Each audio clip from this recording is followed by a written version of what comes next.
Séneca. Sobre la felicidad. Año 58 después de Cristo. Capítulo 1.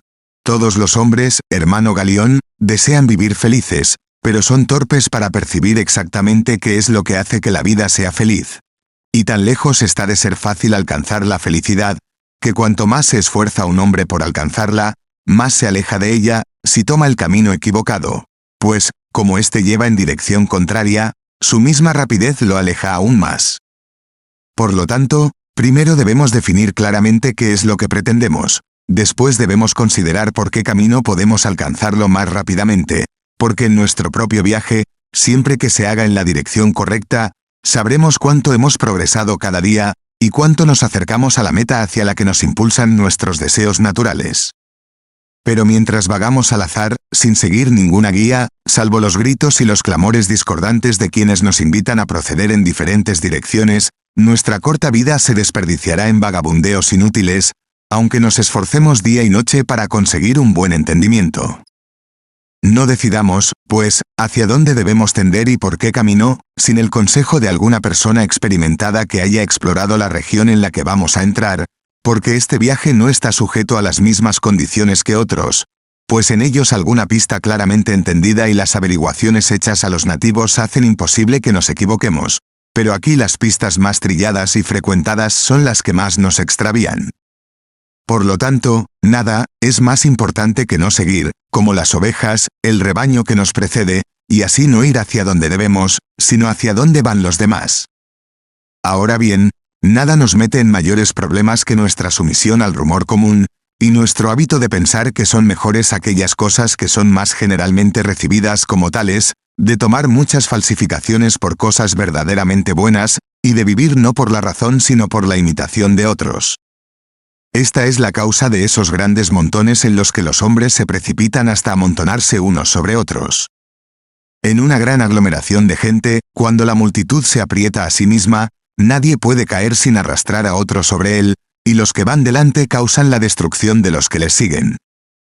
Lo mismo se puede observar en la vida humana, nadie puede equivocarse por sí mismo, sino que debe convertirse en causa y consejero del mal de otro.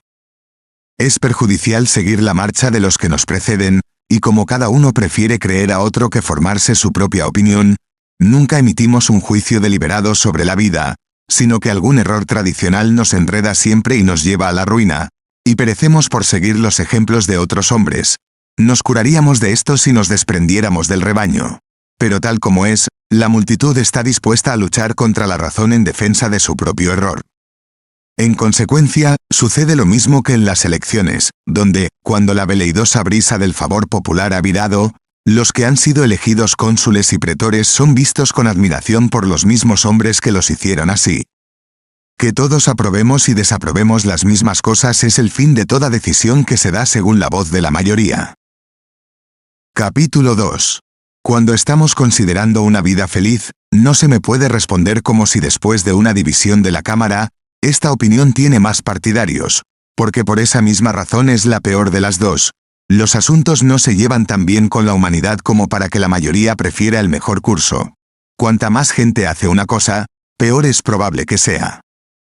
Por lo tanto, no preguntemos qué es lo que se hace más comúnmente, sino qué es lo mejor que podemos hacer, y qué es lo que nos hará poseer la felicidad eterna, no lo que aprueba el vulgo, los peores exponentes posibles de la verdad. Por el vulgo, me refiero tanto a los que llevan capas de lana como a los que llevan coronas, pues no me fijo en el color de las ropas con las que se cubren. No confío en mis ojos para que me digan lo que es un hombre. Tengo una luz mejor y más fiable con la que puedo distinguir lo que es verdadero de lo que es falso. Dejemos que la mente descubra lo que es bueno para la mente. Si un hombre deja alguna vez que su mente respire y tenga tiempo para estar en comunión consigo mismo, ¿qué verdades se confesará a sí mismo, después de haber sido sometido a la tortura por su propio yo? Diría: todo lo que he hecho hasta ahora desearía haberlo deshecho. Cuando pienso en lo que he dicho, envidio a la gente muda. Todo lo que he anhelado parece haber sido lo que mis enemigos rogarían que me ocurriera. Buen cielo, cuánto más soportable parece ser lo que he temido que lo que he deseado. He estado enemistado con muchos hombres, y he cambiado mi aversión por la amistad, si es que la amistad puede existir entre hombres malos. Sin embargo, aún no me he reconciliado conmigo mismo. Me he esforzado con todas mis fuerzas para elevarme por encima del rebaño común, y para hacerme notable por algún talento. ¿Qué he logrado sino hacerme una marca para las flechas de mis enemigos, y mostrar a los que me odian dónde herirme? ¿Ves a los que alaban tu elocuencia, a los que codician tu riqueza, a los que cortejan tu favor, o a los que presumen de tu poder? Todos ellos son o, lo que viene a ser lo mismo, pueden ser tus enemigos. El número de los que te envidian es tan grande como el de los que te admiran. ¿Por qué no busco más bien algún bien que pueda usar y sentir, y no uno que pueda mostrar? Estos bienes que los hombres contemplan con asombro, que se agolpan para ver, que uno señala a otro con admiración muda, son brillantes por fuera, pero por dentro son miserias para los que los poseen. Capítulo 3. Busquemos alguna bendición que no se limite a lucir bien, sino que sea sana y buena por igual, y más bella en las partes que menos se ven. Desenterrémosla. No está lejos de nosotros, puede ser descubierta. Todo lo que se necesita es saber hacia dónde extender la mano. Pero, tal como es, nos comportamos como si estuviéramos en la oscuridad, y extendemos la mano más allá de lo que está más cerca de nosotros, golpeando al hacerlo contra las mismas cosas que queremos. Sin embargo, para no haceros divagar, pasaré por alto las opiniones de otros filósofos, porque sería muy largo exponerlas y rebatirlas todas. Tomad la nuestra. Sin embargo, cuando digo nuestra, no me atengo a ninguno de los jefes de la escuela estoica, pues yo también tengo derecho a formar mi propia opinión. Por lo tanto, seguiré la autoridad de algunos de ellos, pero pediré a otros que discriminen su significado. Tal vez, cuando después de haber informado de todas sus opiniones, se me pida la mía, no impugnaré ninguna de las decisiones de mis predecesores, y diré, yo también añadiré algo a ellas. Mientras tanto, sigo a la naturaleza, que es un punto en el que todos los filósofos estoicos están de acuerdo. La verdadera sabiduría consiste en no apartarse de la naturaleza y en moldear nuestra conducta según sus leyes y su modelo. Una vida feliz, por lo tanto, es aquella que está de acuerdo con su propia naturaleza, y no puede ser llevada a cabo a menos que, en primer lugar, la mente esté sana y permanezca así sin interrupción, y luego, sea audaz y vigorosa, soportando todas las cosas con el más admirable coraje, adecuado a los tiempos en que vive, cuidadoso del cuerpo y sus pertenencias, pero no problemáticamente cuidadoso. También debe valorar debidamente todas las cosas que adornan nuestra vida, sin sobrevalorar ninguna de ellas, y debe ser capaz de disfrutar de la generosidad de la fortuna sin convertirse en su esclava. Comprenderás, sin que yo lo mencione, que una calma y una libertad ininterrumpidas sobrevienen, cuando hemos alejado todas las cosas que nos excitan o nos alarman. Porque en lugar de los placeres sensuales y de esas ligeras cosas perecederas que están relacionadas con los crímenes más bajos, ganamos así una alegría inmensa, inmutable y ecuánime, junto con la paz, la calma y la grandeza de ánimo, y la bondad. Porque todo salvajismo es un signo de debilidad. Capítulo 4. Nuestro bien supremo también puede definirse de otra manera. Es decir, la misma idea puede expresarse en un lenguaje diferente. Así como el mismo ejército puede extenderse más ampliamente en un momento dado, o contraerse en un compás más pequeño en otro, y puede curvarse hacia las alas por una depresión en la línea del centro, o dibujarse en línea recta, mientras que, en cualquier figura que se disponga, su fuerza y lealtad permanecen inalteradas. Así también nuestra definición del bien supremo puede en algunos casos expresarse difusamente y con gran extensión, mientras que en otros se pone en una forma corta y concisa. Así, vendrá a ser lo mismo, si digo, el bien supremo es una mente que desprecia los accidentes de la fortuna, y se complace en la virtud, o, es una fuerza inconquistable de la mente, conociendo bien el mundo, gentil en sus tratos, mostrando gran cortesía y consideración para aquellos con los que se pone en contacto. O podemos optar por definirlo llamando feliz a aquel hombre que solo conoce el bien y el mal en forma de mentes buenas o malas, que adora el honor y está satisfecho con su propia virtud, que no se envanece por la buena fortuna ni se abate por la mala, que no conoce otro bien que el que es capaz de otorgarse a sí mismo, cuyo verdadero placer reside en despreciar los placeres. Si queréis seguir con esta digresión, podéis poner esta misma idea en muchas otras formas, sin perjudicar ni debilitar su significado. Porque ¿qué nos impide decir que una vida feliz consiste en una mente libre, recta, imperturbable y firme, más allá de la influencia del miedo o del deseo, que no piensa en nada bueno excepto en el honor, y en nada malo excepto en la vergüenza, y que considera todo lo demás como una masa de detalles mezquinos que no pueden añadir ni quitar nada a la felicidad de la vida, sino que van y vienen sin aumentar ni disminuir el bien más elevado. Un hombre de estos principios, quiera o no, debe ir acompañado de una alegría continua, de una elevada felicidad, que viene ciertamente de lo alto porque se deleita en lo que tiene, y no desea mayores placeres que los que le proporciona su hogar. ¿No tiene razón al permitir que estos hagan girar la balanza contra los movimientos mezquinos, ridículos y efímeros de su miserable cuerpo? El día en que se vuelve a prueba del placer, se vuelve también a prueba del dolor. Ved, por otra parte, cuán mala y culpable es la esclavitud a la que se ve obligado a servir el hombre que es dominado a su vez por los placeres y los dolores, esos amos tan poco fiables y apasionados. Debemos, pues, escapar de ellos hacia la libertad. Esto no nos dará nada más que el desprecio de la fortuna. Pero si lo logramos, entonces amanecerán sobre nosotros esas bendiciones inestimables, el reposo de una mente que está en un refugio seguro, sus imaginaciones elevadas, su gran y constante deleite al desechar los errores y aprender a conocer la verdad, su cortesía y su alegría, en todo lo cual nos deleitaremos, no considerándolas como cosas buenas, sino como procedentes del bien propio del hombre. Capítulo 5. Ya que he comenzado a hacer mis definiciones sin una adhesión demasiado estricta a la letra, se puede llamar feliz a un hombre que, gracias a la razón, ha dejado de tener esperanza o miedo. Pero las piedras tampoco sienten miedo ni tristeza, ni hacen el ganado. Pero nadie llamaría felices a los que no pueden comprender lo que es la felicidad. Con ellos se puede clasificar a los hombres cuya naturaleza embotada y falta de conocimiento de sí mismos los reduce al nivel del ganado. Meros animales.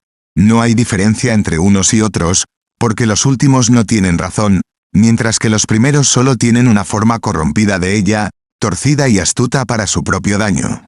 Porque nadie puede ser llamado feliz que esté fuera de la influencia de la verdad. Y por consiguiente una vida feliz es inmutable, y está fundada en un discernimiento verdadero y confiable. Porque la mente está incontaminada y liberada de todos los males solo cuando es capaz de escapar no solo de las heridas sino también de los arañazos, cuando siempre será capaz de mantener la posición que ha tomado, y defenderla incluso contra los furiosos asaltos de la fortuna. Pues en cuanto a los placeres sensuales, aunque nos rodearan por todas partes y utilizaran todos los medios de asalto, tratando de ganarse la mente con caricias y ensayando todas las estratagemas imaginables para atraer a todo nuestro ser o a nuestras partes por separado, sin embargo, ¿qué mortal que conserve algún rastro de origen humano desearía que le hicieran cosquillas día y noche y, descuidando su mente, se dedicará a los goces corporales? Capítulo 6. Pero, dice nuestro adversario, la mente también tendrá placeres propios. Que los tenga, pues, y que juzgue el lujo y los placeres, que se entregue plenamente a todas las cosas que proporcionan deleites sensuales, que luego mire hacia atrás, hacia lo que disfrutó antes, y con todas esas sensualidades desvanecidas frescas en su memoria, que se regocije y mire ansiosamente hacia esos otros placeres que experimentó hace mucho tiempo, y que tiene la intención de experimentar de nuevo, y mientras el cuerpo yace en la impotente saciedad del presente, que envíe sus pensamientos hacia el futuro, y haga un balance de sus esperanzas. Todo esto lo hará parecer, en mi opinión, aún más desdichado, porque es una locura elegir el mal en lugar del bien. Ahora bien, ningún loco puede ser feliz, y nadie puede estar cuerdo si considera lo que es perjudicial como el bien más elevado y se esfuerza por obtenerlo. El hombre feliz, por lo tanto, es aquel que puede hacer un juicio correcto en todas las cosas. Es feliz quien en sus circunstancias actuales, cualesquiera que sean, está satisfecho y en términos amistosos con las condiciones de su vida. Es feliz aquel hombre cuya razón le recomienda toda la postura de sus asuntos. Capítulo 7. Hasta los mismos que declaran que el bien supremo está en el vientre, ven qué posición deshonrosa le han asignado. Y por eso dicen que el placer no puede separarse de la virtud, y que nadie puede ni vivir honradamente sin vivir alegremente, ni tampoco vivir alegremente sin vivir honradamente. No veo cómo estos asuntos tan diferentes pueden tener alguna conexión entre sí. Por supuesto, la razón es que todas las cosas buenas tienen su origen en la virtud, y por lo tanto, incluso aquellas cosas que aprecias y buscas provienen originalmente de sus raíces. Sin embargo, si fueran totalmente inseparables, no veríamos que algunas cosas son agradables, pero no honrosas, y otras muy honrosas en verdad, pero difíciles y que solo pueden alcanzarse mediante el sufrimiento. Añade a esto que el placer visita las vidas más bajas, pero la virtud no puede coexistir con una vida mala. Sin embargo, algunas personas infelices no carecen de placer. Es más, es debido al placer mismo que son infelices, y esto no podría tener lugar si el placer tuviera alguna conexión con la virtud, mientras que la virtud es a menudo sin placer, y nunca tiene necesidad de él. La virtud es una cualidad elevada, sublime, real, inconquistable, incansable. El placer es bajo, servil, débil, perecedero. Sus lugares de residencia son el burdel y la taberna. Encontrarás a la virtud en el templo, en el mercado, en la casa del senado, vigilando las paredes, cubierta de polvo, quemada por el sol, con las manos calientes. Encontrarás al placer merodeando fuera de la vista, buscando rincones sombreados en los baños públicos, en las cámaras calientes y en los lugares que temen las visitas del edil, suave, afeminado, apestando a vino y perfumes, pálido o tal vez pintado y maquillado con cosméticos. El bien supremo es inmortal, no conoce el fin, y no admite ni la saciedad ni el arrepentimiento. Porque una mente rectamente pensante nunca se altera ni se hace odiosa a sí misma, ni las mejores cosas sufren jamás cambio alguno. Pero el placer muere en el mismo momento en que más nos encanta. No tiene gran alcance, y por eso pronto nos empalaga y cansa, y se desvanece tan pronto como termina su primer impulso. En efecto, no podemos depender de nada cuya naturaleza sea cambiar. En consecuencia, ni siquiera es posible que haya una sustancia sólida en aquello que va y viene tan rápidamente, y que perece por el propio ejercicio de sus funciones, pues llega a un punto en el que deja de ser, y aun cuando está comenzando siempre mantiene su fin a la vista. Capítulo 8. ¿Qué respuesta hemos de dar a la reflexión de que el placer pertenece por igual a los hombres buenos y a los malos, y que los malos se deleitan tanto en sus vergüenzas como los buenos en las cosas nobles? Por eso, los antiguos nos ordenaban llevar la vida más elevada, no la más placentera, para que el placer no fuera el guía, sino el compañero de una mente recta y honorable. Pues es a la naturaleza a quien debemos hacer nuestra guía. Dejemos que nuestra razón la observe y se deje aconsejar por ella. Vivir felizmente, entonces, es lo mismo que vivir de acuerdo con la naturaleza. ¿Qué puede ser esto? Lo explicaré. Si guardamos los dones del cuerpo y las ventajas de la naturaleza con cuidado e intrepidez, como cosas que pronto se irán y que nos han sido dadas solo por un día, si no caemos bajo su dominio, ni permitimos que nos conviertan en esclavos de lo que no es parte de nuestro propio ser, si asignamos a todos los placeres corporales y a los deleites externos la misma posición que ocupan los auxiliares y las tropas de armas ligeras en un campamento, si los hacemos nuestros sirvientes, no nuestros amos, entonces y solo entonces son de valor para nuestras mentes. Un hombre debe ser imparcial y no dejarse conquistar por las cosas externas. Debe admirarse solo a sí mismo, sentir confianza en su propio espíritu, y ordenar su vida de tal manera que esté preparado tanto para la buena como para la mala fortuna. Que su confianza no sea sin conocimiento, ni su conocimiento sin firmeza. Que se mantenga siempre en lo que ha determinado una vez, y que no haya borrones en sus doctrinas. Se entenderá, aunque no lo añada, que un hombre así será tranquilo y sereno en su conducta, de gran altura y cortés en sus acciones. Que la razón sea alentada por los sentidos a buscar la verdad, y a extraer de ella sus primeros principios. En efecto, no tiene otra base de operaciones o lugar de donde partir en busca de la verdad. Debe recurrir a sí misma. Incluso el universo que todo lo abarca y Dios, que es su guía, se extienden hacia el exterior y, sin embargo, regresan por todos lados a sí mismos. Dejemos que nuestra mente haga lo mismo, cuando, siguiendo sus sentidos corporales, se ha enviado por medio de ellos a las cosas del mundo exterior. Dejemos que siga siendo su maestro y el suyo propio.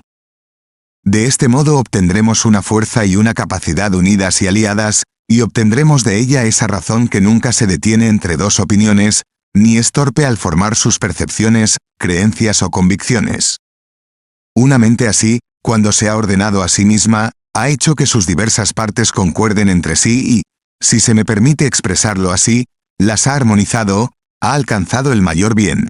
porque no le queda nada malo o peligroso, nada que la sacuda o la haga tropezar. Todo lo hará bajo la dirección de su propia voluntad, y no le ocurrirá nada inesperado, sino que todo lo que pueda hacer saldrá bien, y eso, además, fácil y rápidamente, sin que el hacedor tenga que recurrir a ningún artificio solapado. Porque la acción lenta y vacilante es señal de discordia y de falta de propósito firme. Por lo tanto, puedes declarar sin temor a equivocarte que el mayor bien es la unidad de espíritu, pues donde hay acuerdo y unidad, allí deben estar las virtudes.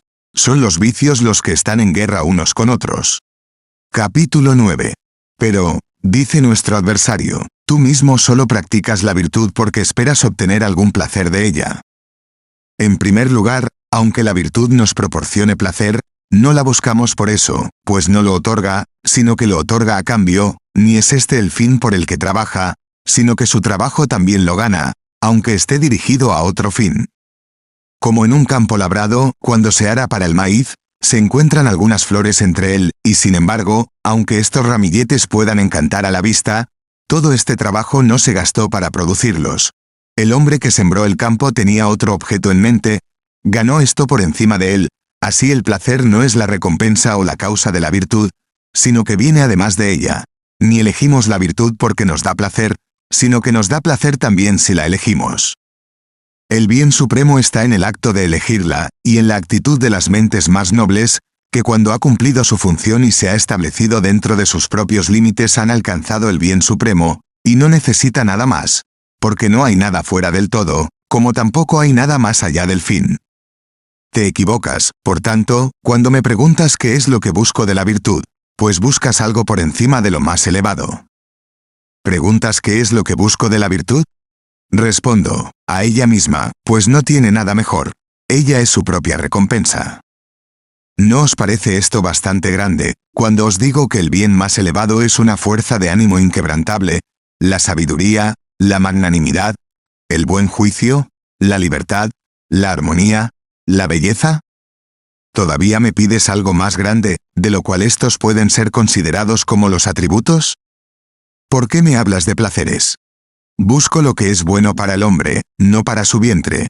Porque, el ganado y las ballenas lo tienen más grande que él. Capítulo 10. Malinterpretas a propósito lo que digo, dice él, pues yo también digo que nadie puede vivir placenteramente si no vive también honradamente, y esto no puede ser el caso de los animales mudos que miden la extensión de su felicidad por la de su comida. Proclamo en voz alta y públicamente que lo que yo llamo una vida placentera no puede existir sin la adición de la virtud. Sin embargo, ¿quién no sabe que los mayores tontos beben los placeres más profundos de los suyos? O que el vicio está lleno de placeres, y que la propia mente se sugiere a sí misma muchas formas pervertidas y viciosas de placer. En primer lugar, la arrogancia, el excesivo amor propio, la preponderancia fanfarrona sobre los demás hombres, una devoción miope, más aún, ciega, a sus propios intereses, el lujo disoluto, el deleite excesivo que surge de las causas más insignificantes e infantiles, y también la locuacidad, el orgullo que se complace en insultar a los demás, la pereza y la decadencia de una mente embotada que se duerme sobre sí misma. Todo esto es disipado por la virtud, que tira de la oreja al hombre, y mide el valor de los placeres antes de permitir que se usen. Ni da mucha importancia a los que permite que pasen a la corriente, pues simplemente permite su uso, y su alegría no se debe a su uso, sino a su moderación en el uso. Sin embargo, cuando la moderación disminuye el placer, perjudica el bien supremo. Tú te dedicas a los placeres, yo los controlo. Tú te entregas al placer, yo lo uso. Tú crees que es el bien más elevado. Yo ni siquiera lo considero bueno. Por el placer yo no hago nada. Tú lo haces todo. Capítulo 11. Cuando digo que no hago nada por el placer, aludo a ese hombre sabio, al que solo tú admites que es capaz de placer. Ahora bien, no llamo sabio a un hombre que se deja vencer por nada, y menos por el placer. Sin embargo, si está absorbido por el placer, ¿cómo resistirá el trabajo, el peligro, la necesidad y todos los males que rodean y amenazan la vida del hombre? ¿Cómo soportará la visión de la muerte o del dolor? ¿Cómo soportará el tumulto del mundo, y hará frente a tantos enemigos activos, si es conquistado por un antagonista tan afeminado? Hará lo que el placer le aconseje, pues, ¿no veis cuántas cosas le aconsejará hacer? No podrá, dice nuestro adversario, darle ningún mal consejo, porque está combinado con la virtud. Además, ¿no ves qué pobre clase de bien supremo debe ser aquel que requiere un tutor para asegurar que sea bueno en absoluto? ¿Y cómo va a gobernar la virtud del placer si lo sigue, viendo que seguir es el deber de un subordinado, gobernar el de un comandante? Según tu escuela, la virtud tiene el digno oficio de probador preliminar de los placeres. Sin embargo, veremos si la virtud sigue siendo virtud entre quienes la tratan con tanto desprecio, pues si abandona su puesto propio ya no puede conservar su nombre propio. Mientras tanto, para ir al grano, te mostraré muchos hombres acosados por los placeres, hombres sobre los que la fortuna ha derramado todos sus dones, a los que debes admitir que son malos. Mirad a Nomentanus y a Apicius, que digieren todas las cosas buenas, como ellos las llaman, del mar y de la tierra, y repasan sobre sus mesas todo el reino animal. Míralos mientras se recuestan en lechos de rosas regodeándose en su banquete, deleitando sus oídos con música, sus ojos con exhibiciones, sus paladares con sabores. Todo su cuerpo es excitado con aplicaciones suaves y calmantes, y para que ni siquiera sus fosas nasales estén ociosas, el mismo lugar en el que solemnizaron los ritos del lujo está perfumado con varios perfumes. Diréis que estos hombres viven en medio de los placeres. Sin embargo, están mal, porque se complacen en lo que no es bueno. Capítulo 12. Están mal parados, responde él, porque surgen muchas cosas que distraen sus pensamientos, y sus mentes están inquietas por opiniones conflictivas. Admito que esto es cierto. Sin embargo, estos mismos hombres, necios, inconsistentes y seguros de sentir remordimientos como son, reciben, no obstante, un gran placer, y debemos admitir que al hacerlo están tan lejos de sentir alguna molestia como de formarse un juicio correcto, y que, como es el caso de muchas personas, están poseídos por una alegre locura, y ríen mientras deliran. Los placeres de los sabios, por el contrario, son suaves, decorosos, rayanos en la torpeza, mantenidos bajo control y apenas perceptibles, y no son invitados a venir ni recibidos con honor cuando llegan por su propia voluntad, ni son acogidos con ningún deleite por aquellos a quienes visitan, que los mezclan con sus vidas y llenan con ellos los espacios vacíos, como una farsa divertida en los intervalos de los asuntos serios. Que no sigan, pues, uniendo asuntos incongruentes, ni relacionando el placer con la virtud, error por el que cortejan a los peores hombres. El imprudente despilfarrador, siempre en licor y eructando los vapores del vino, cree que vive con la virtud, porque sabe que vive con el placer, ya que oye decir que el placer no puede existir aparte de la virtud. En consecuencia, apoda sus vicios con el título de sabiduría y hace alarde de todo lo que debería ocultar. Así, los hombres no son alentados por Epicuro a desenfrenarse, sino que los viciosos esconden sus excesos en el regazo de la filosofía, y acuden a las escuelas en las que oyen las alabanzas del placer. No consideran cuán sobrio y templado, pues así, por Hércules, creo que ese es el placer de Epicuro, sino que se abalanzan sobre su mero nombre, buscando obtener alguna protección y manto para sus vicios. Pierden, por tanto, la única virtud que poseía su mala vida, la de avergonzarse de hacer el mal, pues alaban lo que antes se avergonzaban y se jactan de sus vicios. Así, la modestia no puede reafirmarse nunca, cuando la ociosidad vergonzosa se dignifica con un nombre honorable. La razón por la que los elogios que vuestra escuela prodiga al placer son tan perjudiciales, es porque la parte honorable de su enseñanza pasa desapercibida, pero la parte degradante es vista por todos. Capítulo 13. Yo mismo creo, aunque mis camaradas estoicos no quieran oírme decir esto, que la enseñanza de Epicuro era recta y santa, e incluso, si se examina con detenimiento, severa, pues lo mucho que se habla del placer se reduce a un ámbito muy estrecho, y él pide al placer que se someta a la misma ley que nosotros pedimos a la virtud, es decir, que obedezca a la naturaleza. El lujo, sin embargo, no se conforma con lo que le basta a la naturaleza. ¿Cuál es la consecuencia? Quien piensa que la felicidad consiste en la pereza, y en las alternancias de la gula y el despilfarro, requiere un buen patrón para una mala acción, y cuando se ha convertido en epicúreo, habiendo sido llevado a ello por el atractivo nombre de esa escuela, sigue, no el placer del que allí se habla, sino el que llevó consigo, y, habiendo aprendido a pensar que sus vicios coinciden con las máximas de esa filosofía, se entrega a ellos ya no tímidamente y en rincones oscuros, sino audazmente a la vista del día. No diré, pues, como la mayoría de nuestra escuela, que la secta de Epicuro es maestra del crimen, sino que lo que digo es, se habla mal de ella, tiene mala fama, y sin embargo no la merece. ¿Quién puede saber esto sin haber sido admitido en sus misterios interiores? Su mismo exterior da ocasión al escándalo, y alienta los más bajos deseos de los hombres. Es como un valiente vestido con un traje de mujer. Su castidad está asegurada, su virilidad está a salvo, su cuerpo no está sometido a nada vergonzoso, pero su mano sostiene un tambor, como un sacerdote de Cibeles. Escoge, pues, alguna inscripción honorable para tu escuela, alguna escritura que en sí misma despierte la mente. La que actualmente está sobre tu puerta ha sido inventada por los vicios. El que se sitúa en el lado de la virtud da con ello una prueba de su noble disposición. El que sigue el placer parece débil, desgastado, degradando su hombría, susceptible de caer en vicios infames, a no ser que alguien discrimine sus placeres por él, para que sepa cuáles permanecen dentro de los límites del deseo natural, cuáles son frenéticos e ilimitados, y se vuelven tanto más insaciables cuanto más se satisfacen. Pero vamos. Dejemos que la virtud nos guíe en el camino, entonces cada paso será seguro. El exceso de placer es perjudicial, pero con la virtud no hay que temer ningún tipo de exceso, porque la moderación está contenida en la propia virtud. Lo que se daña por su propia extensión no puede ser algo bueno. Además, ¿qué mejor guía puede haber que la razón para los seres dotados de una naturaleza razonadora?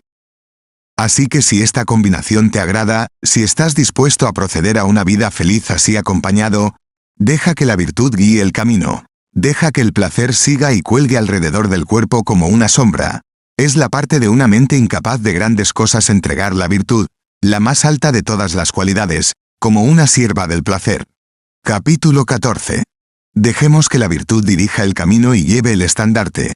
Tendremos el placer por todo ello, pero seremos sus amos y controladores. Puede ganar algunas concesiones de nosotros, pero no nos obligará a hacer nada. Por el contrario, los que han permitido que el placer dirija la marcha, no tienen ni lo uno ni lo otro, pues pierden por completo la virtud, y sin embargo no poseen el placer, sino que son poseídos por él, y se ven torturados por su ausencia o ahogados por su exceso, siendo desdichados si son abandonados por él, y más desdichados aún si son abrumados por él, como los que se ven atrapados en los bancos de arena del Sirtes y en un momento se quedan en tierra firme y en otro son arrojados por las olas que fluyen. Esto surge de una exagerada falta de autocontrol, y de un oculto amor al mal, pues es peligroso que quien busca el mal en lugar del bien alcance su objeto. Así como se cazan fieras con trabajo y peligro, y aun cuando se las atrapa se las encuentra como una posesión angustiosa, pues a menudo hacen pedazos a sus guardianes, así también son los grandes placeres. Resultan ser grandes males y hacen prisioneros a sus dueños. Cuanto más numerosos y más grandes son, más inferior y esclavo de más amos se vuelve ese hombre que el vulgo llama hombre feliz. Puedo incluso llevar esta analogía más lejos, como el hombre que rastrea animales salvajes hasta sus guaridas, y que pone gran empeño en buscando con trampas a los brutos errantes para atarlos, y, haciendo que sus sabuesos rodeen el espacioso claro, para seguir sus huellas, descuida cosas mucho más deseables y deja muchos deberes sin cumplir. Así el que persigue el placer lo pospone todo a él, descuida lo primero esencial, la libertad, y lo sacrifica a su vientre, ni compra el placer para sí mismo, sino que se vende al placer. Capítulo 15. Pero ¿qué pregunta nuestro adversario se opone a que la virtud y el placer se combinen juntos, y se forme así un bien supremo, para que el honor y el placer sean la misma cosa? Porque nada, excepto lo que es honorable, puede formar parte del honor, y el bien supremo perdería su pureza si viera en sí mismo algo distinto de su propia parte mejor. Incluso la alegría que surge de la virtud, aunque sea algo bueno, no es parte del bien absoluto, como tampoco lo son la alegría o la paz mental, que son ciertamente cosas buenas, pero que simplemente siguen al bien supremo, y no contribuyen a su perfección, aunque son generadas por las causas más nobles. Quien, por el contrario, forma una alianza, y además unilateral, entre la virtud y el placer, obstruye cualquier fuerza que la una pueda poseer por la debilidad de la otra, y envía a la libertad bajo el yugo, Pues la libertad solo puede permanecer invicta mientras no conozca nada más valioso que ella misma. Pues comienza a necesitar la ayuda de la fortuna, que es la más absoluta esclavitud. Su vida se vuelve ansiosa, llena de sospechas, timorata, temerosa de los accidentes, esperando con agonía los momentos críticos del tiempo. No se proporciona a la virtud una base sólida e inamovible si se le pide que se apoye en lo que es inestable. ¿Y qué puede ser tan inestable como depender del mero azar, y de las vicisitudes del cuerpo y de las cosas que actúan sobre el cuerpo? ¿Cómo puede un hombre así obedecer a Dios y recibir todo lo que sucede con un espíritu alegre, sin quejarse nunca de la suerte y dando una buena interpretación a todo lo que le sucede, si se agita por los pequeños pinchazos de los placeres y los dolores? Un hombre no puede ser un buen protector de su país, un buen vengador de sus males, o un buen defensor de sus amigos, si se inclina por los placeres. Que el bien supremo, pues, se eleva a esa altura de la que ninguna fuerza puede desalojarlo, a la que no pueden ascender ni el dolor, ni la esperanza, ni el miedo, ni ninguna otra cosa que pueda menoscabar la autoridad del bien supremo. Solo la virtud puede abrirse camino. Con su ayuda hay que escalar esa colina.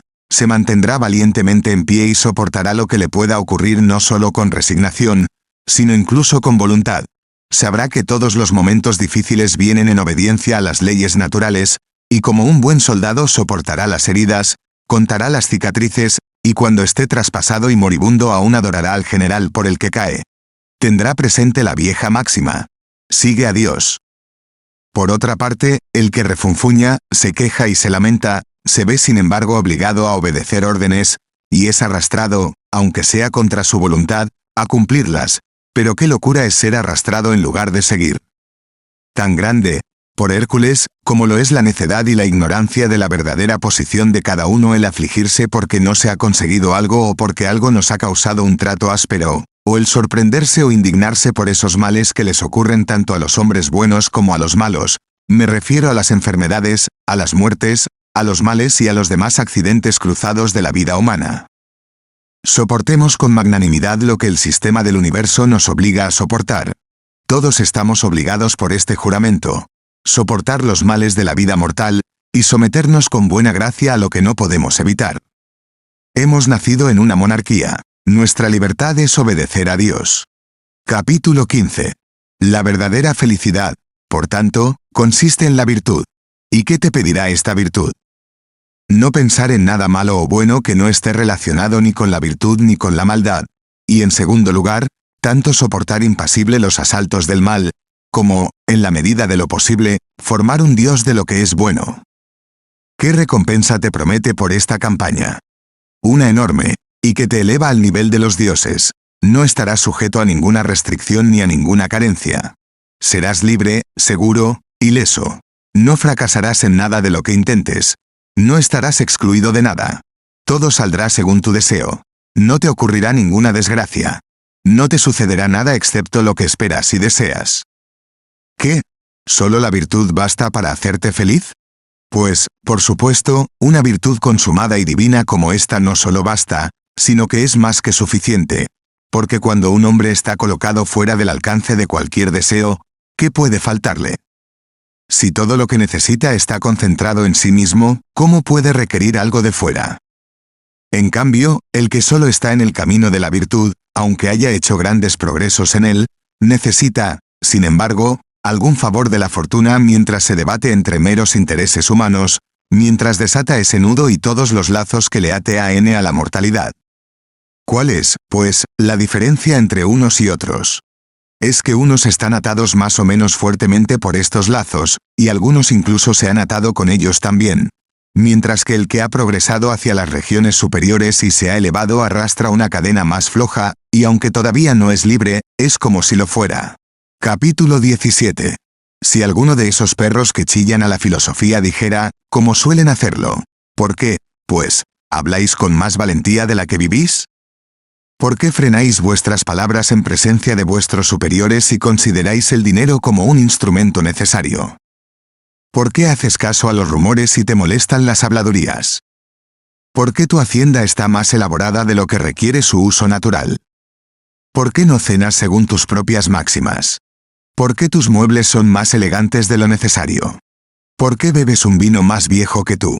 ¿Por qué plantáis árboles que no dan más que sombra? ¿Por qué vuestra mujer lleva en las orejas el precio de la casa de un rico? ¿Por qué vuestros hijos van a la escuela vestidos con ropas costosas?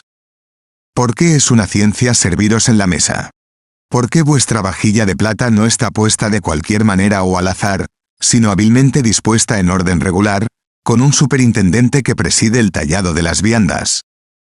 Añade a esto, si quieres, las preguntas: ¿por qué posees propiedades allende los mares? ¿Por qué posees más de lo que sabes? Es una vergüenza para ti no conocer a tus esclavos de vista, porque debes ser muy negligente con ellos si solo posees unos pocos, o muy extravagante si tienes demasiados para que tu memoria los retenga. Después añadiré algunos reproches, y traeré más acusaciones contra mí mismo de las que piensas. Por el momento te haré la siguiente respuesta. No soy un hombre sabio, y no lo seré para alimentar tu rencor. Así que no me exijas que me ponga al nivel de los mejores hombres, sino que me limite a ser mejor que los peores.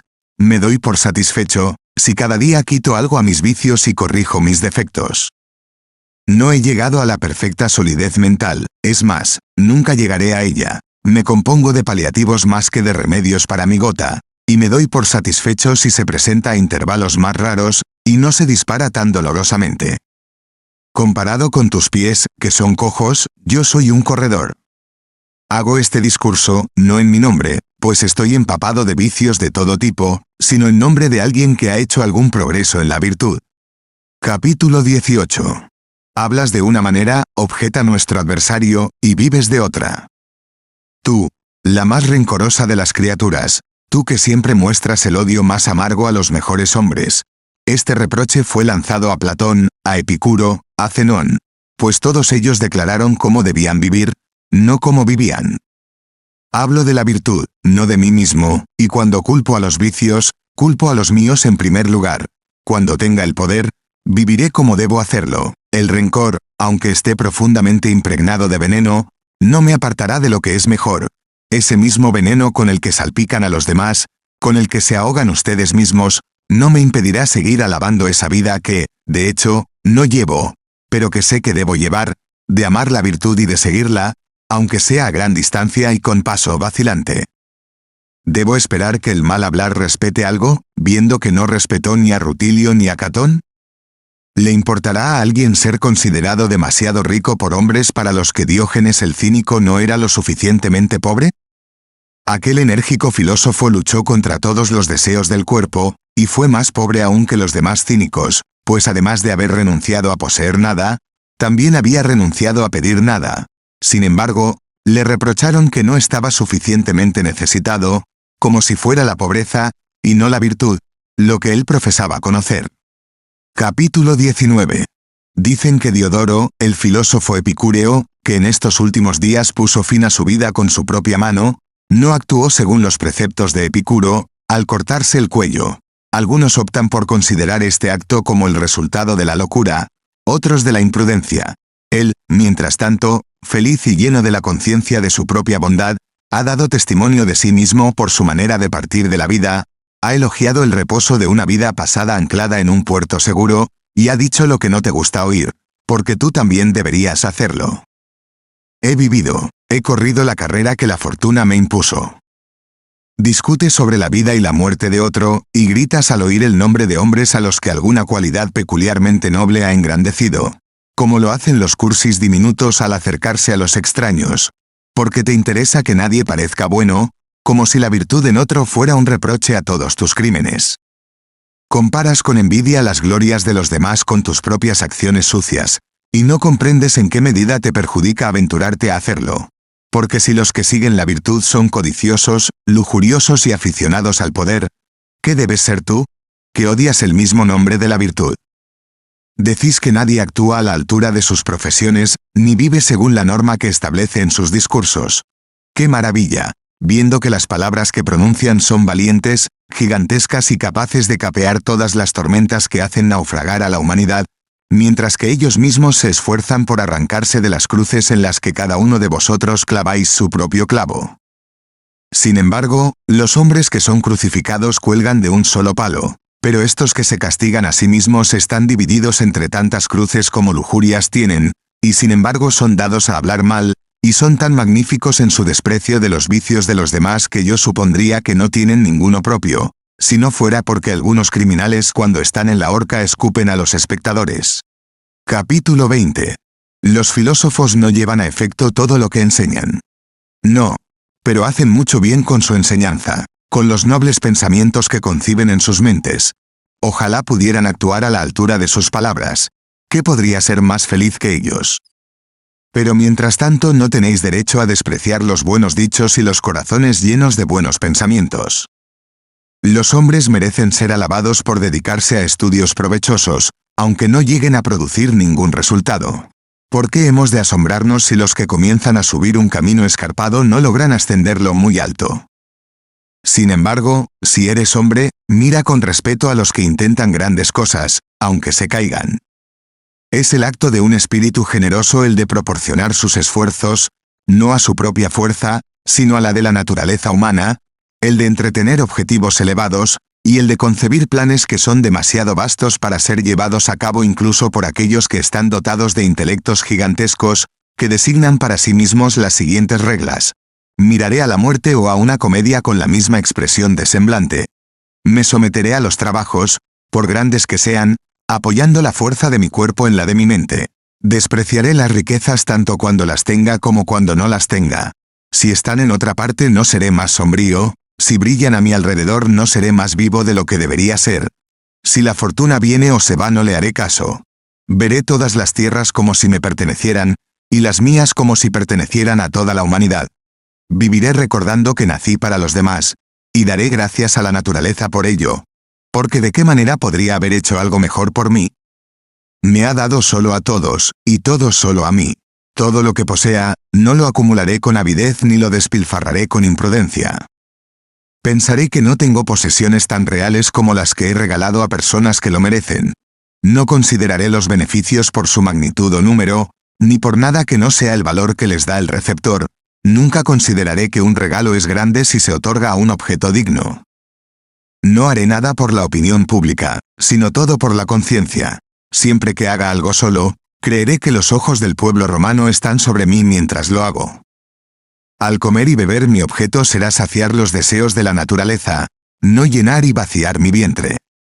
Seré agradable con mis amigos, gentil y suave con mis enemigos.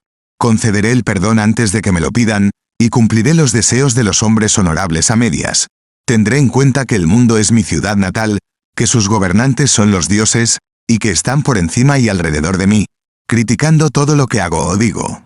Cuando la naturaleza me exija de nuevo el aliento, o la razón me pida que lo deseche, dejaré esta vida, llamando a todos a atestiguar que he amado la buena conciencia, y los buenos oficios, que la libertad de nadie, y la mía menos, se ha visto mermada por mi culpa.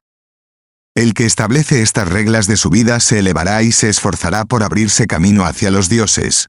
En verdad, aunque fracase, sin embargo, fracasa en una gran empresa. Pero tú, que odias tanto la virtud como a los que la practican, no haces nada de lo que debamos sorprendernos, pues las luces enfermizas no soportan el sol, las criaturas nocturnas evitan el brillo del día, y en su primer amanecer se desconciertan y se refugian todas juntas en sus guaridas. Las criaturas que temen la luz se esconden en las grietas. Así que graznad, y ejercitad vuestras miserables lenguas en reprochar a los hombres buenos. Abrid bien vuestras mandíbulas, morded con fuerza. Romperéis muchos dientes antes de hacer alguna impresión. Capítulo 21. Pero ¿cómo es que este hombre estudia filosofía y sin embargo vive la vida de un rico?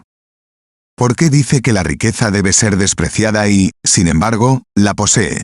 Que la vida debe ser despreciada y, sin embargo, vive. Que la salud debe ser despreciada y, sin embargo, la guarda con el mayor cuidado y desea que sea lo mejor posible. Considera que el destierro es un nombre vacío. Y dice, ¿qué mal hay en cambiar un país por otro? Y sin embargo, si se le permite, no envejece en su tierra natal. Declara que no hay diferencia entre un tiempo más largo y uno más corto, y sin embargo, si no se le impide, alarga su vida y florece en una verde vejez. Su respuesta es que estas cosas deben ser despreciadas, no para que no las posea, sino para que no las posea con temor y temblor. No las aleja de él, sino que cuando le abandonan las sigue despreocupadamente. ¿Dónde, en efecto, puede la fortuna invertir las riquezas con más seguridad que en un lugar desde el que siempre se pueden recuperar sin ninguna disputa con su depositario? Marco Catón, cuando alababa a Curio y a Coruncanio y a aquel siglo en el que la posesión de unas pequeñas monedas de plata era un delito castigado por el censor, poseía él mismo 4 millones de sestercios. Una fortuna menor, sin duda, que la de Craso, pero mayor que la de Catón el censor. Si se comparan las cantidades, había superado a su bisabuelo más de lo que él mismo fue superado por Craso, y si le hubieran tocado riquezas aún mayores, no las habría despreciado, porque el hombre sabio no se considera indigno de ningún regalo fortuito. No ama las riquezas, sino que prefiere tenerlas. No las recibe en su espíritu, sino solo en su casa. Tampoco desecha lo que ya posee, sino que lo conserva, y está dispuesto a que su virtud reciba una materia más amplia para su ejercicio. Capítulo 22.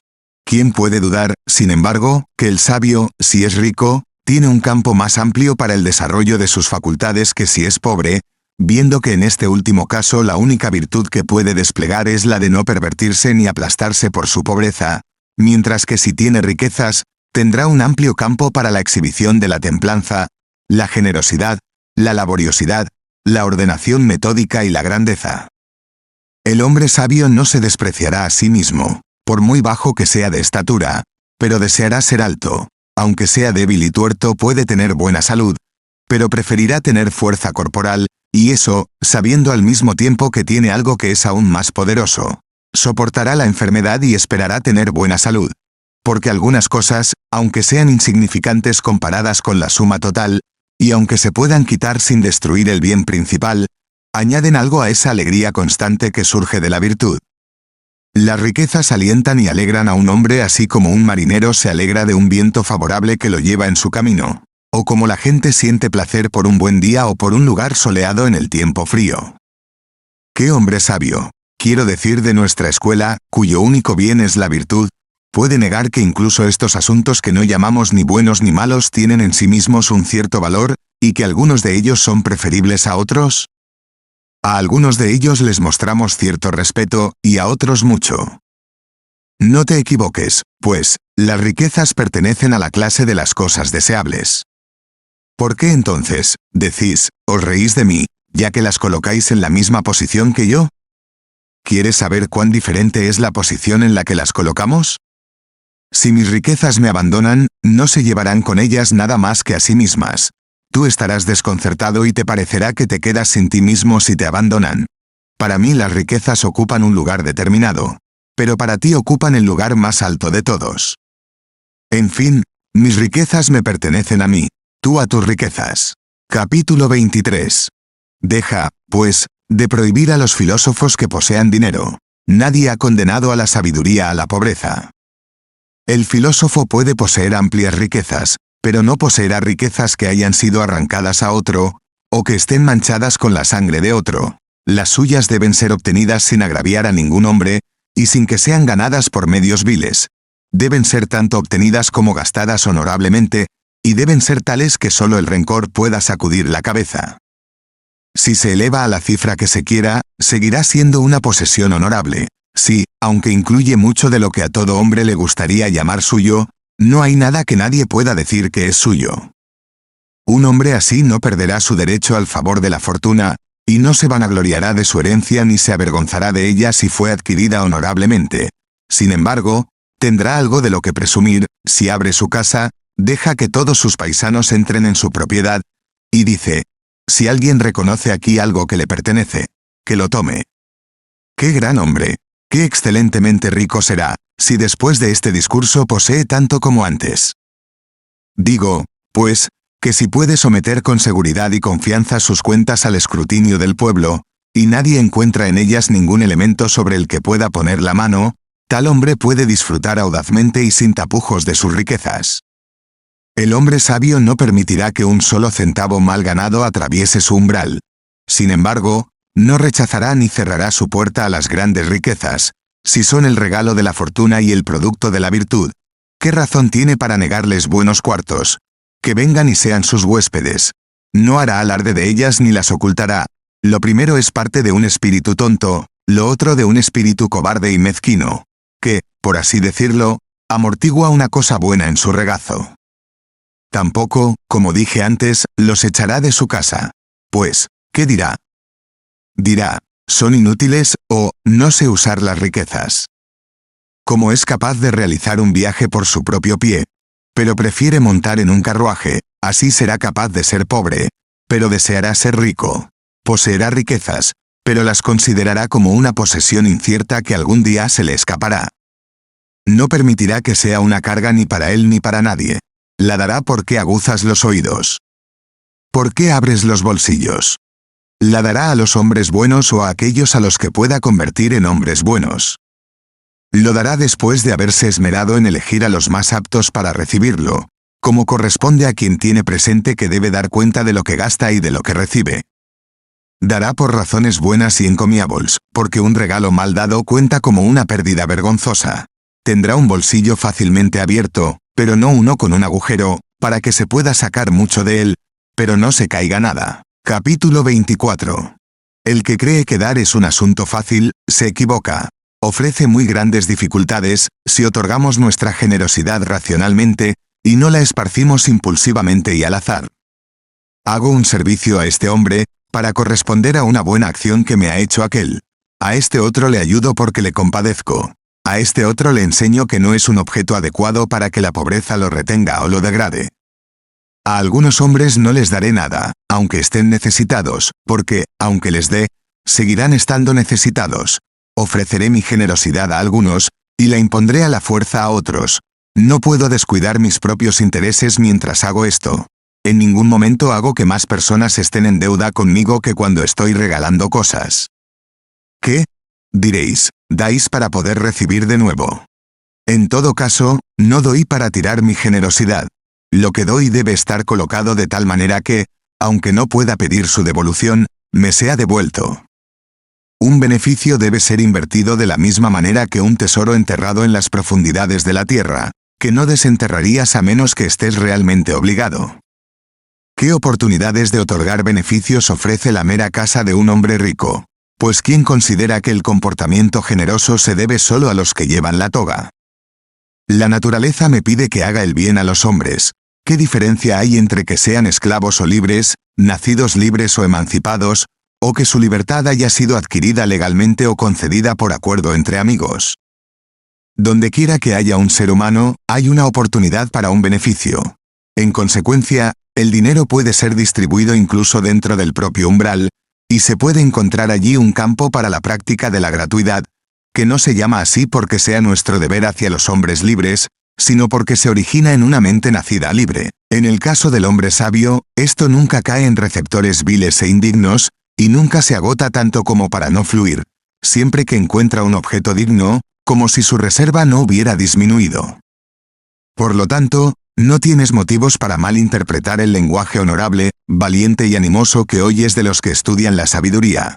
Y ante todo observa esto, que no es lo mismo un estudiante de la sabiduría que un hombre que se ha perfeccionado en ella. El primero os dirá, en mi charla expreso los sentimientos más admirables, pero todavía me debato entre innumerables males.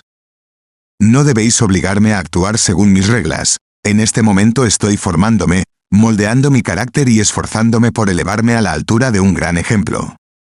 Si alguna vez logro llevar a cabo todo lo que me he propuesto, puedes exigir entonces que mis palabras y mis actos se correspondan.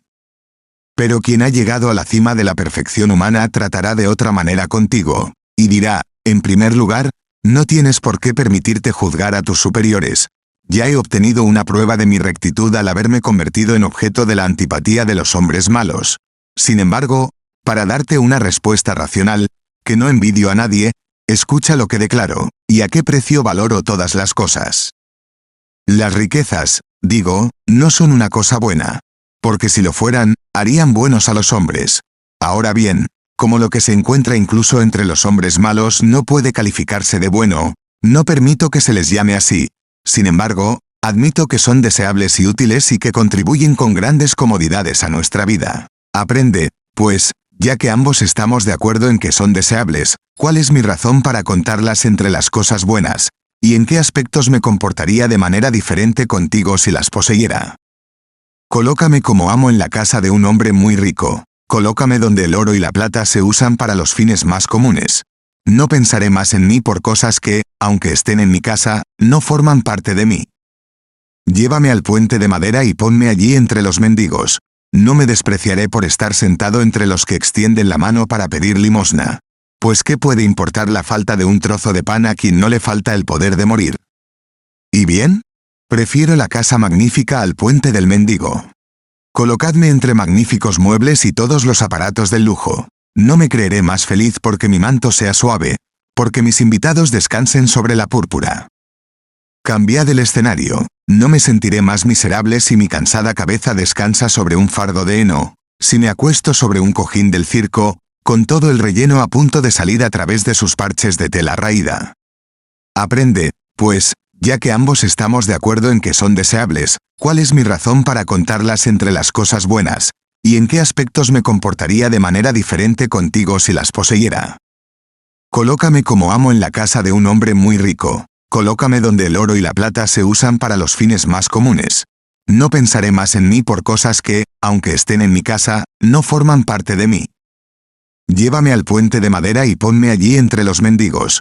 No me despreciaré por estar sentado entre los que extienden la mano para pedir limosna.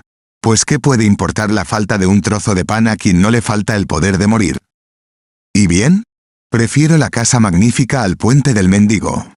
Colocadme entre magníficos muebles y todos los aparatos del lujo. No me creeré más feliz porque mi manto sea suave, porque mis invitados descansen sobre la púrpura.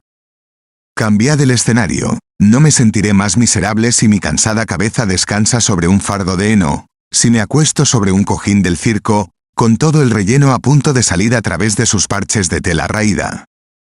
Entonces, prefiero, en lo que respecta a mis sentimientos, mostrarme en público vestido de lana y con ropas de oficina, antes que con los hombros desnudos o medio cubiertos. Quisiera que todos los asuntos de cada día salieran como yo quisiera, y que nuevas felicitaciones siguieran constantemente a las anteriores. Sin embargo, no me enorgulleceré de esto. Cambiar toda esta buena fortuna por su contrario. Dejar que mi espíritu se distraiga con pérdidas, penas, diversos tipos de ataques. No dejar que pase ninguna hora sin alguna disputa. No por ello, aunque acosado por las mayores miserias, me llamaré el más miserable de los seres, ni maldeciré ningún día en particular, pues me he cuidado de no tener días desafortunados. ¿Cuál es, pues, el resultado de todo esto? Es que prefiero tener que regular las alegrías que ahogar las penas. El gran Sócrates te diría lo mismo. Hazme, diría, el conquistador de todas las naciones. Deja que el voluptuoso carro de Baco me lleve en triunfo a Tebas desde la salida del sol. Deja que los reyes de los persas reciban leyes de mí. Sin embargo, me sentiré un hombre en el mismo momento en que todos alrededor me saluden como un dios. Conecta enseguida esta elevada altura con una caída de cabeza en la desgracia. Que me coloquen en un carro extranjero para que pueda adornar el triunfo de un conquistador orgulloso y salvaje. Seguiré el carro de otro sin más humildad que la que mostré cuando estuve en el mío. ¿Y entonces qué? A pesar de todo esto, prefiero ser un conquistador que un cautivo. Desprecio todo el dominio de la fortuna, pero, aún así, si me dieran a elegir, escogería sus mejores partes. Haré que lo que me ocurra se convierta en algo bueno, pero prefiero que lo que me ocurra sea cómodo y agradable y que no me cause molestias, porque no hay que suponer que ninguna virtud exista sin trabajo, pero algunas virtudes necesitan espuelas, mientras que otras necesitan el freno. Así como tenemos que frenar nuestro cuerpo en un camino descendente, y urgirlo a subir uno empinado, así también el camino de algunas virtudes lleva cuesta abajo, el de otras cuesta arriba. Podemos dudar de que la paciencia, el valor, la constancia y todas las demás virtudes que tienen que encontrar una fuerte oposición y pisotear la fortuna bajo sus pies, ¿están subiendo, luchando, ganando su camino en una subida empinada? ¿Por qué no es igualmente evidente que la generosidad, la moderación y la dulzura se deslizan fácilmente cuesta abajo? Con esta última debemos retener nuestro espíritu, para que no huya con nosotros. Con la primera debemos impulsarla y espolearla. Debemos, pues, aplicar a la pobreza estas virtudes enérgicas y combativas, y a la riqueza aquellas otras más ahorrativas que tropiezan ligeramente y solo soportan su propio peso. Siendo esta la distinción entre ellas, preferiría tener que ocuparme de las que puedo practicar con relativa tranquilidad, que de aquellas de las que solo se puede hacer prueba con sangre y sudor. Por eso, dice el sabio, no hablo de una manera y vivo de otra. Pero no entendéis bien lo que digo. Solo el sonido de mis palabras llega a vuestros oídos, no intentáis averiguar su significado. Capítulo 26. ¿Qué diferencia hay, pues, entre yo, que soy un necio, y tú, que eres un sabio? Toda la diferencia del mundo, porque las riquezas son esclavas en la casa de un sabio, pero dueñas en la de un necio. Tú te acostumbras a ellas y te aferras a ellas como si alguien te hubiera prometido que serían tuyas para siempre. Pero un hombre sabio nunca piensa tanto en la pobreza como cuando está rodeado de riquezas. Ningún general confía tan implícitamente en el mantenimiento de la paz como para no prepararse para una guerra que, aunque no se haya librado realmente, ha sido declarada.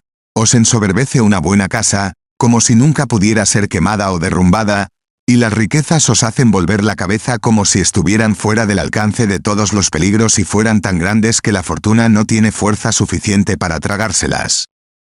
Os sentáis a jugar ociosamente con vuestras riquezas y no prevéis los peligros que os esperan, como hacen generalmente los salvajes cuando son asediados, pues, al no comprender el uso de la artillería de asedio, miran ociosamente los trabajos de los asediadores y no comprenden el objeto de las máquinas que están armando a distancia. Y esto es exactamente lo que os sucede. Os dormís sobre vuestras propiedades, y nunca reflexionáis sobre cuántas desgracias se ciernen amenazantes a vuestro alrededor por todas partes, y pronto os despojarán de costosos despojos. Pero si se le quitan las riquezas al hombre sabio, se le deja todavía en posesión de todo lo que es suyo, porque vive feliz en el presente, y sin temor por el futuro. El gran Sócrates, o cualquier otro que tuviera la misma superioridad y poder para resistir las cosas de esta vida, diría, no tengo más principio fijo que el de no alterar el curso de mi vida para adaptarme a vuestros prejuicios. Podéis verter sobre mí vuestra acostumbrada charla desde todos los lados. No pensaré que me maltratáis, sino que solo os lamentáis como pobres bebés. Esto es lo que dirá el hombre que posee sabiduría, cuya mente, al estar libre de vicios, le obliga a reprochar a los demás, no porque los odie, sino para mejorarlos, y a esto añadirá, tu opinión sobre mí me afecta con dolor, no por mi propio bien, sino por el tuyo, porque odiar la perfección y atacar la virtud es en sí mismo una renuncia a toda esperanza de hacer el bien. No me haces ningún daño. Tampoco los hombres dañan a los dioses cuando derriban sus altares, pero está claro que tu intención es malvada y que querrás hacer daño incluso donde no puedes. Soporto tu parloteo con el mismo espíritu con el que Júpiter, el mejor y más grande, soporta los cuentos ociosos de los poetas, uno de los cuales lo representa con alas, otro con cuernos, otro como adúltero que se queda fuera toda la noche, otro que trata con dureza a los dioses, otro como injusto con los hombres, otro como seductor de jóvenes nobles a las que se lleva por la fuerza, y a esas, además, sus propios parientes, otro como parricida y conquistador del reino de otro, y ese de su padre. El único resultado de tales cuentos es que los hombres sienten menos vergüenza al cometer pecados si creen que los dioses son culpables de tales acciones. Pero aunque esta conducta tuya no me perjudica, sin embargo, por tu propio bien, te aconsejo que respetes la virtud. Cree a los que, habiéndola seguido durante mucho tiempo, gritan que lo que siguen es algo poderoso, y cada día parece más poderoso. Reverenciadla como a los dioses, y reverenciad a sus seguidores como a los sacerdotes de los dioses. Y siempre que se mencione alguna escritura sagrada, favete linguis, favorecednos con el silencio. Esta palabra no deriva, como la mayoría de la gente imagina, de favor, sino que ordena el silencio, para que el servicio divino pueda realizarse sin ser interrumpido por ninguna palabra de mal agüero. Es mucho más necesario que se os ordene esto, para que siempre que se pronuncie ese oráculo, lo escuchéis con atención y en silencio. Cada vez que alguien golpea un sistrum, fingiendo hacerlo por mandato divino, cualquier experto en rozar su propia piel se cubre los brazos y los hombros con sangre de ligeros cortes, cualquiera se arrastra de rodillas aullando por la calle, o cualquier anciano vestido de lino sale a la luz del día con una lámpara y una rama de laurel y grita que uno de los dioses está enfadado, os agolpáis en torno a él y escucháis sus palabras, y cada uno aumenta el asombro del otro declarando que está divinamente inspirado. Capítulo 27. He aquí que desde esa prisión suya, que al entrar limpió de vergüenza y convirtió en más honorable que cualquier casa del Senado, Sócrates se dirige a vosotros diciendo, ¿qué es esta locura vuestra? ¿Qué es esta disposición, en guerra tanto con los dioses como con los hombres, que os lleva a calumniar la virtud y a ultrajar la santidad con acusaciones maliciosas? Alabad a los hombres buenos, si sois capaces, si no, pasad de ellos en silencio. Si, en efecto, os complacéis en este abuso ofensivo, caed en la trampa de unos y otros, pues cuando despotricáis contra el cielo, no digo que cometáis sacrilegio, sino que perdéis el tiempo. Una vez le di a Aristófanes el tema de una broma. Desde entonces toda la cuadrilla de poetas cómicos me ha convertido en una marca para su ingenio envenenado. Mi virtud se ha hecho brillar más por los mismos golpes que se han dirigido a ella, ya que es para su ventaja ser llevada ante el público y expuesta a la tentación. Ni ninguna gente entiende su grandeza más que aquellos que por sus asaltos han hecho la prueba de su fuerza. La dureza del pedernal no es conocida por nadie tan bien como por los que la golpean. Me ofrezco a todos los ataques, como una roca solitaria en un mar poco profundo, a la que las olas no dejan de golpear desde cualquier parte, pero a la que no pueden mover de su sitio ni desgastar, por muchos años que le den sin cesar. Atadme, acometidme, os venceré aguantando vuestra embestida. Todo lo que golpea contra lo que es firme e inconquistable no hace sino herirse a sí mismo por su propia violencia. Por lo tanto, busca algún objeto blando y dócil para atravesar con tus dardos. Pero, ¿tienes tiempo para mirar las malas acciones de otros hombres y para juzgar a alguien? ¿Para preguntar cómo es que este filósofo tiene una casa tan amplia, o ese otro una cena tan buena? ¿Mirar los granos de los demás mientras vosotros mismos estáis cubiertos de innumerables úlceras? Esto es como si alguien carcomido por las sarnas señalara con desprecio los lunares y las verrugas del cuerpo de los hombres más apuestos. Reprochad a Platón que haya buscado el dinero, reprochad a Aristóteles que lo haya obtenido, a Demócrito que lo haya despreciado, a Epicuro que lo haya gastado. Echadme en cara a Fedro y a Alcibíades, vosotros que alcanzáis la cima del goce cada vez que tenéis ocasión de imitar nuestros vicios. ¿Por qué no miráis más bien a vuestro alrededor los males que os desgarran por todas partes, unos atacándoos desde fuera, otros ardiendo en vuestro propio seno? Por poco que conozcáis vuestro lugar, la humanidad no ha llegado todavía a tal punto que podáis tener tiempo para mover la lengua ante los reproches de vuestros superiores. Capítulo 28. Esto no lo entendéis, y lleváis un semblante que no corresponde a vuestra condición, como muchos hombres que se sientan en el circo o en el teatro sin haberse enterado de que su casa está ya de luto. Pero yo, mirando hacia adelante desde un punto de vista elevado, puedo ver qué tormentas os amenazan, y estallarán en torrentes sobre vosotros algo más tarde, o están cerca de vosotros y a punto de barrer todo lo que poseéis. ¿Por qué? Aunque apenas seáis conscientes de ello, no hay en este momento un huracán que gira y confunde vuestras mentes, haciéndolas buscar y evitar las mismas cosas, ahora elevándolas en lo alto y ahora hundiéndolas en lo bajo.